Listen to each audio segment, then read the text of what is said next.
Salut à tous, c'est Gladys, j'espère que vous allez bien. Aujourd'hui je vous retrouve dans une nouvelle vidéo pour comparer des livres avec leur adaptation cinématographique et vous dire lesquels je préfère et pourquoi. J'ai eu cette idée de vidéo parce que je suis actuellement en train de lire les chroniques de Bridgerton de Julia Quinn, publiées aux éditions J'ai lu et forcément, eh bien vous le savez peut-être, j'ai regardé maintes et maintes fois Bridgerton, l'adaptation sur Netflix, mais aussi La Reine Charlotte, et là j'ai dégommé les 4 épisodes de la saison 3 de Bridgerton qui étaient disponibles sur Netflix. J'attends avec impatience la suite de cette saison 3, mais du coup, eh bien j'étais plutôt curieuse de découvrir comment cette histoire est retranscrite dans les livres, sachant qu'elle est quand même bien différente dans les livres que dans le film. Mais aujourd'hui je ne vais pas vous parler de Bridgerton puisque je n'ai pas fini de lire ce livre-là, mais je vous en parlerai peut-être plus tard dans une version 2 de cette vidéo, pourquoi pas. Aujourd'hui je vais vous présenter d'autres livres que j'ai adoré lire, mais que j'ai aussi adoré visionner, et vous expliquer un petit peu ce que j'ai préféré entre le livre et l'adaptation, etc. Bien évidemment, le tout sans spoiler, c'est quand même le but de cette vidéo, vous donner aussi envie de découvrir ces œuvres d'une manière ou d'une autre, selon vos préférences bien sûr. Et bien évidemment, si vous avez vu ou lu certaines de ces histoires, n'hésitez pas à me dire en commentaire ce que vous en pensez, laquelle vous préférez dans le cas où vous avez lu et vu les deux. Je commence avec My Dear Fucking Prince de Casey McQuiston, publié aux éditions Lumen en livre, qui est publié également sous le même nom en film, donc c'est une comédie romantique que j'ai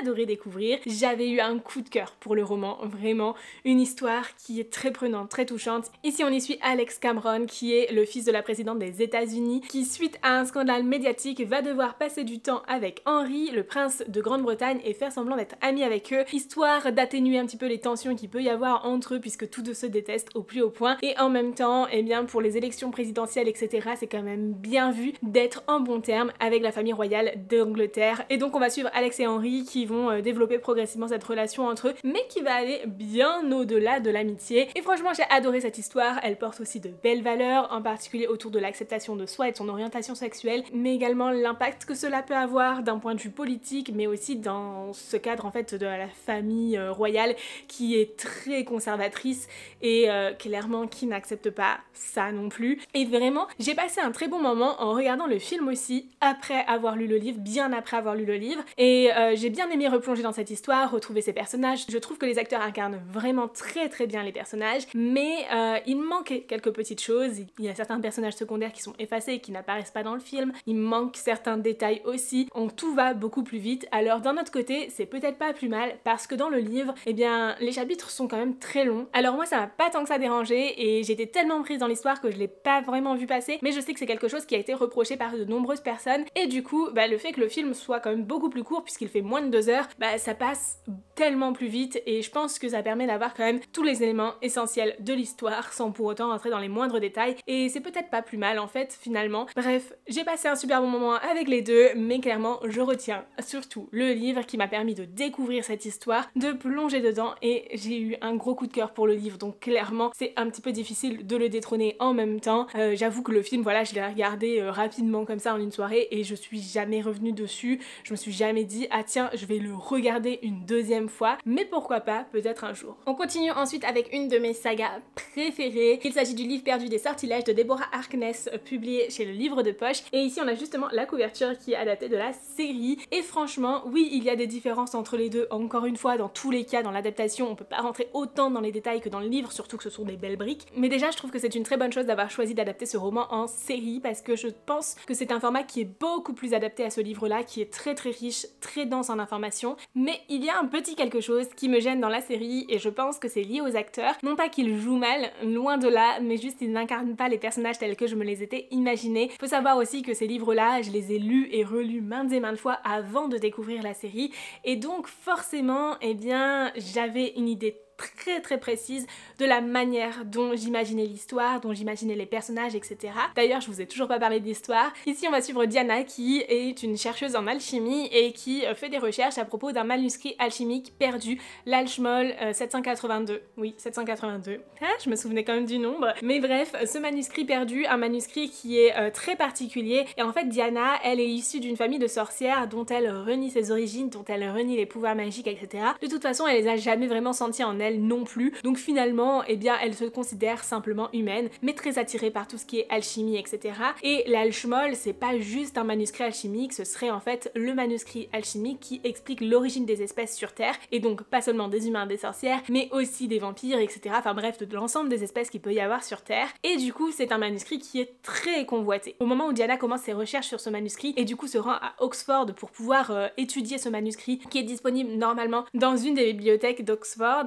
mais sur demande, et voilà, parfois il n'est pas là, etc. Enfin bref, c'est hyper mystérieux. Elle attire le regard de Matthew de Clermont, qui est un vampire, qui lui aussi est très intéressé par l'étude de l'origine des espèces, mais pour une autre raison, puisque en tant que vampire, ils peuvent transmettre le vampirisme à d'autres personnes, et ainsi enfanter, entre guillemets, mais créer de nouveaux vampires, qui deviennent finalement liés à eux, et en quelque sorte leur famille.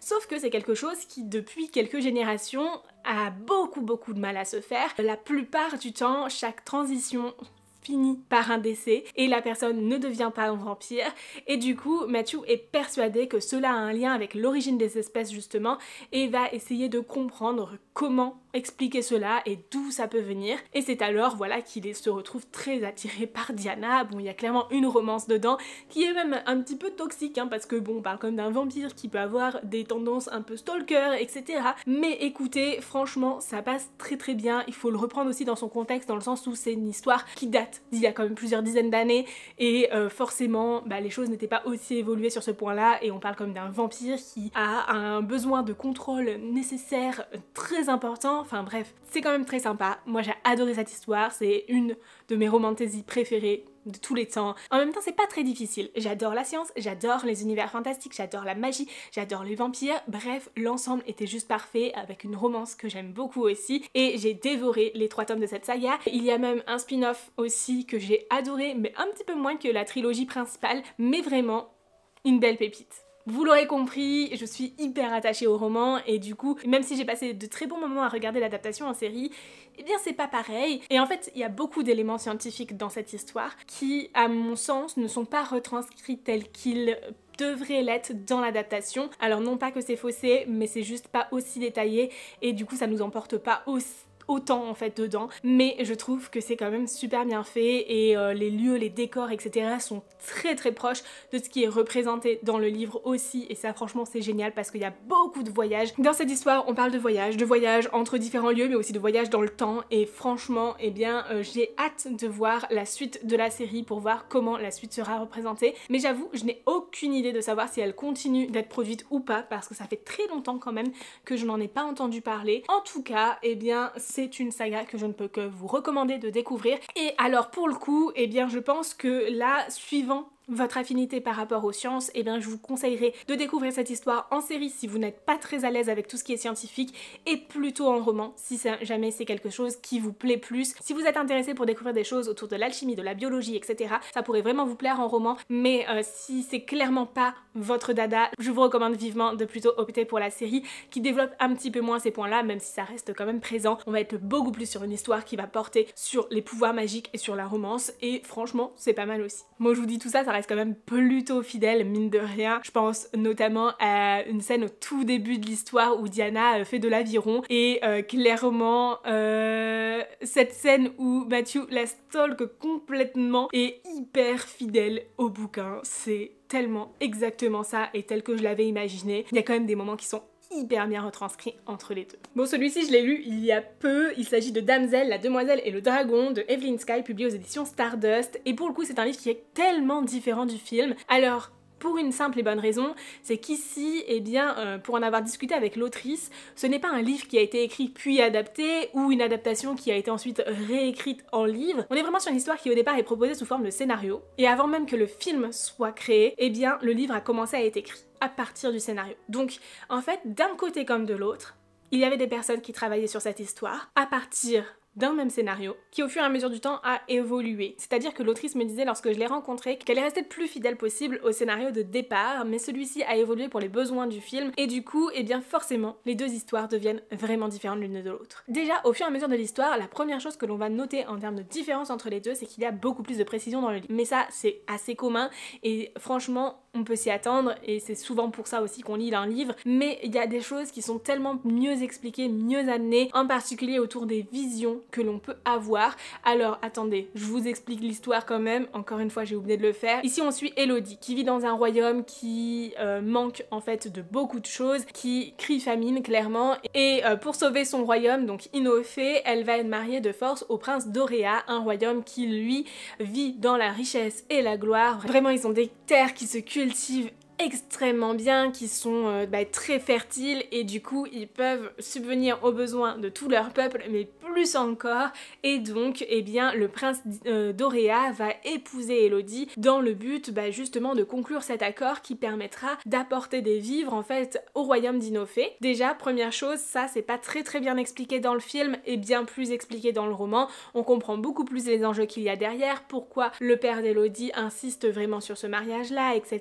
Je trouve que c'est passé très vite dans le film et en quelques minutes, quelques secondes même pas, c'était déjà acté et oui. C'est peut-être un peu mieux expliqué dans le roman et du coup on comprend un peu plus les enjeux qu'il y a derrière tout ça. Bref, Elodie se retrouve à épouser le prince d'Auréa, mais elle va vite se rendre compte qu'en fait, eh bien, elle n'est qu'une épouse parmi tant d'autres qui doit être donnée en offrande à un dragon. Certaines autres personnes étaient au courant et ont essayé coûte que coûte d'alerter Elodie, et je trouve que ça aussi c'est un petit peu mieux retranscrit dans le livre parce que en fait le livre ne se contente pas seulement d'un point de vue, alors oui le film non plus, mais le fait d'avoir les pensées des personnages etc, ça aide beaucoup plus à bien comprendre les enjeux qu'il y a derrière et la prise de position de certaines personnes. L'autre chose c'est que certaines personnes dans ces royaumes là ont la possibilité de voir des visions du passé de certaines personnes en étant en contact avec leur sang, et c'est le cas d'Elodie. Et du coup lorsqu'elle touche le sang de d'autres personnes,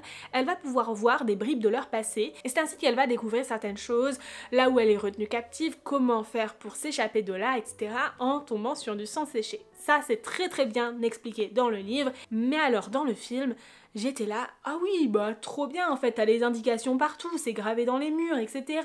Trop facile en fait, et ça avait ce côté vraiment de facilité qui en soi n'est pas un problème, mais peut être un petit peu décevant. C'est-à-dire que j'ai passé un très bon moment avec le film, que j'ai d'ailleurs vu avant de lire le livre, mais c'était pas aussi approfondi que j'aurais pu le souhaiter, et ça avait un petit peu ce côté de facilité. Voilà, on se dit oui c'est un bon film mais sans plus, alors que ça aurait pu être tellement plus. Et puis dernier point, la fin est complètement différente. Je ne vais ni vous spoiler l'une ni l'autre, mais elles n'ont absolument rien à voir l'une de l'autre, et franchement eh bien je dirais que j'aime bien les deux fins en question, mais j'ai une petite préférence pour celle du roman quand même, mais ça après voilà c'est très personnel et c'est vraiment parce que j'aime ce qui est apporté dans cette fin là. En tout cas, j'ai passé un très bon moment à visionner le film et un encore meilleur à lire le livre, et c'est assez rare, mine de rien, de passer un aussi bon moment à regarder un film et ensuite d'apprécier autant lire le livre pour y découvrir les petits détails qu'il y a en plus, etc.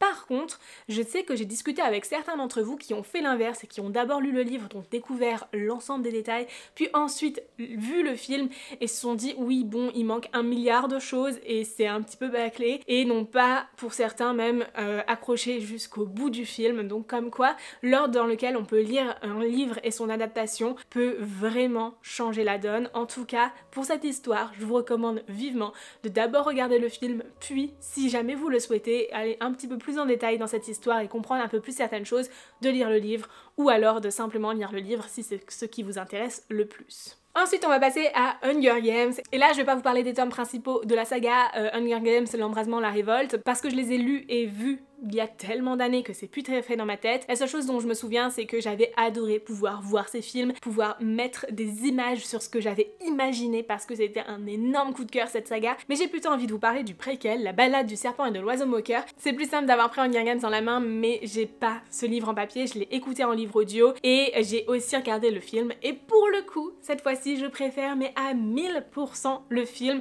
J'ai trouvé qu'il était tellement plus digeste, qu'il amenait tout ce qu'il fallait dans l'histoire, l'histoire et sans pour autant avoir ce côté lourd que l'on a dans le livre. Alors pour plusieurs raisons, et c'est ce qui va rendre cette histoire un petit peu difficile à lire je trouve selon moi, et en particulier en audio, c'est que dans le préquel de Hunger Games, on va suivre Cornelius Snow qui du coup est le grand méchant dans Hunger Games, mais à ses tout débuts et lors de l'organisation des premiers jeux des Hunger Games où il va participer en tant que mentor. Et Cornelius en fait est un personnage qui vit dans ce monde où de paraître en fait, où on doit paraître le plus riche, etc., paraître bien portant, mais en réalité lui est très pauvre et fait tout ce qu'il peut pour joindre les deux bouts. Être mentor dans les Hunger Games, c'est sa chance à lui de pouvoir se faire une place dans cette société et encore plus de monter les échelons, etc. Bref, c'est sa chance d'avenir. Et Cornelius a beaucoup d'ambition. C'est un personnage très calculateur et tout cela, eh bien, on le remarque à la fois dans le livre et dans le film. Donc l'un n'enlève rien à l'autre. Ici, dans le livre, il y a des moments qui sont très lourds. On a les passages où Lucy Gray est en train de chanter, où on nous met les paroles de la chanson, mais sans air ni rien, alors c'est un petit peu compliqué. Alors en livre audio, ça passait un petit peu mieux je pense, mais quand même, c'est pas pareil que de voir les chansons lors du film, et je trouve que c'était bien moins bien amené dans le livre. Et on a aussi tout ce qui va être passage lorsqu'un personnage meurt dans l'arène. On a le décompte de l'ensemble des personnages qui restent encore, et mais ça c'est super long. C'est hyper long d'avoir les noms de chaque personnage qui sont énumérés et tout. Alors honnêtement, je pense que si je l'avais lu en livre papier, j'aurais sûrement passé ça. Parce que si tu suis bien l'histoire, tu sais qui est toujours en vie et t'as pas besoin d'avoir le décompte. Mais dans le livre audio, eh bien à chaque fois, on te liste tous les personnages et c'est long. Et en parlant de longueur, eh bien il y en a aussi beaucoup dans le livre, des passages qui me semblent pas forcément nécessaires, qui vont montrer l'ambivalence dans le personnage de Cornelius, qui vont montrer la noirceur d'esprit qu'il peut avoir, l'évolution aussi qu'il a entre le début et la fin du roman, mais honnêtement tout cela est quand même plutôt bien retranscrit dans le film et j'ai passé un tellement meilleur moment en regardant le film que j'ai tellement pas vu passer non plus, enfin vraiment le temps est passé si vite en le regardant alors qu'il fait quand même plusieurs heures. Pour le coup, je ne peux que vous recommander d'opter pour l'adaptation, en tout cas pour le préquel d'Hunger Games, mais honnêtement pour la trilogie principale, je ne saurais pas vraiment me positionner dans le sens où j'ai eu un énorme coup de cœur pour les livres, j'ai adoré voir les films aussi, mais ça fait tellement longtemps que je pense ne plus être très légitime pour vous en parler. Et pour finir cette vidéo, la 5e histoire que je voulais vous présenter aujourd'hui, c'est The In-Between de Mark Klein, publié aux éditions Stardust, un livre qui a été aussi adapté en film sur Netflix, et franchement, eh bien c'était trop chouette. Ici, on va suivre Tessa qui tombe amoureuse de Skylar. Entre eux, c'est vraiment l'amour idyllique, l'amour parfait. Et en fait, un jour, une tragédie a lieu et Tessa se retrouve seule à l'hôpital. Elle se réveille seule, voilà. Et elle a l'impression en fait que Skylar est toujours présent, en tout cas que l'esprit de Skylar est toujours là et lui tend la main pour l'amener, la guider pour aller de l'avant dans sa vie. Sa vie qu'elle doit complètement reconstruire de A à Z et vivre en fait aussi avec ce deuil qui est très particulier puisque justement elle a ce sentiment de voir l'esprit de Skylar dans certaines choses de son quotidien et franchement c'est hyper intéressant. J'ai adoré la manière dont le deuil est traité ici, j'ai adoré cette relation qui se tisse entre eux, la passion de Tessa pour la photographie. Bref, c'était trop chouette. J'ai passé un super moment de lecture avec ce livre, mais il m'a manqué un petit quelque chose pour ressentir à fond les émotions. Par contre, lorsque j'ai vu le film juste après, j'ai pleuré toutes les larmes de mon corps. C'était mais tellement touchant, tellement bien fait. J'ai tellement préféré le film pour le coup. Je vous recommande vivement de le découvrir si cela vous intéresse. C'est un moment émouvant, vraiment trop aimé cette histoire et tout est très bien retranscrit, que ce soit la passion de Tessa pour la photo, que ce soit son deuil et la manière dont ça se reconstruit, la manière dont elle a le sentiment de voir Skylar parmi toutes les traces de son quotidien, etc. et qui la guide vers l'avant, mais aussi le lien qu'elle a avec ses parents qui sont du coup, si je me trompe pas, ses parents adoptifs et qui ont un petit peu de mal à la comprendre sur certains points. Bref, une histoire qui est juste formidable et que je vous recommande vivement de découvrir, de préférence en film, si jamais vous voulez pleurer toutes les larmes de votre corps, parce que c'était clairement mon cas. Voilà donc pour ces 5 livres que j'ai à la fois lus et vus en adaptation. N'hésitez pas à me dire en commentaire si cette vidéo vous a plu et si vous souhaitez découvrir une autre vidéo de ce type. J'ai déjà quelques idées de livres que j'ai lus et d'adaptations que j'ai pu voir et je pense pouvoir vous refaire une sélection de 5 d'entre eux très prochainement si cela vous intéresse. En tout cas, j'ai vraiment adoré filmer cette vidéo, je trouve que le concept est plutôt original et change un petit peu de ce que l'on peut voir habituellement sur Booktube. Mais si jamais ça vous intéresse et que vous voulez en revoir, n'hésitez pas à liker, commenter et partager cette vidéo et bien évidemment à vous abonner à la chaîne pour ne pas manquer les prochaines. Sur ce, je vous souhaite d'excellentes lectures, je vous fais de très gros bisous et je vous dis à très bientôt dans de nouvelles vidéos. Ciao!